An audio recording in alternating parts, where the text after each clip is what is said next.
Je me nomme Mathieu Templier, je suis professeur agrégé au département de systèmes d'information organisationnelle à FSAU Laval.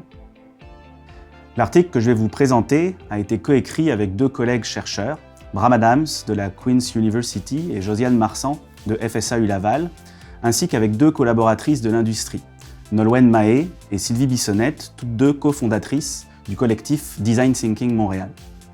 L'omniprésence du numérique, aujourd'hui, devrait nous inciter à réfléchir, lors de la conception des outils ou des innovations technologiques, à leurs implications sociales et humaines.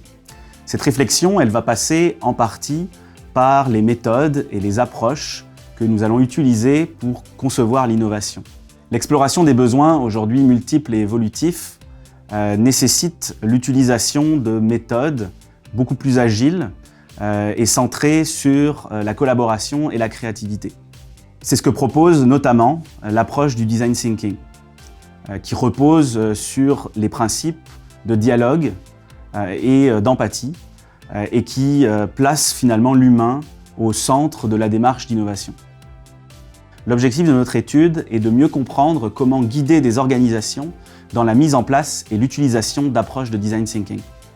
Pour ce faire, nous avons réalisé une étude de cas d'une organisation qui venait d'entreprendre une transformation par le design thinking de ses pratiques de conception et de développement logiciel.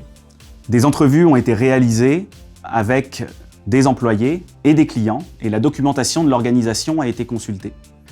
Notre analyse nous a permis d'identifier des prérequis nécessaires pour construire un contexte favorable, ainsi que des actions et des pratiques qui ont permis de gérer les défis rencontrés.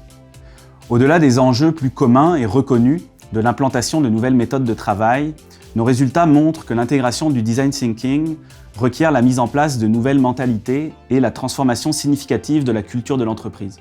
Ainsi, la difficulté n'était pas tant dans l'application rigoureuse des étapes de la méthode, mais dans le développement d'une plus grande sensibilité de la part des employés et dans l'instauration d'un climat de confiance, de respect et d'humilité au sein des équipes.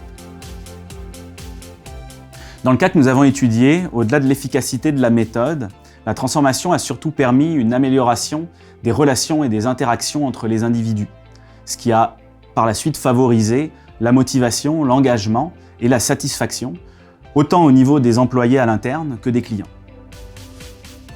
Au niveau des retombées pour les organisations, notre étude montre que le design thinking, lorsqu'implanté correctement, est une approche à la fois riche et puissante pour trouver des solutions à des problèmes complexes que vivent les organisations.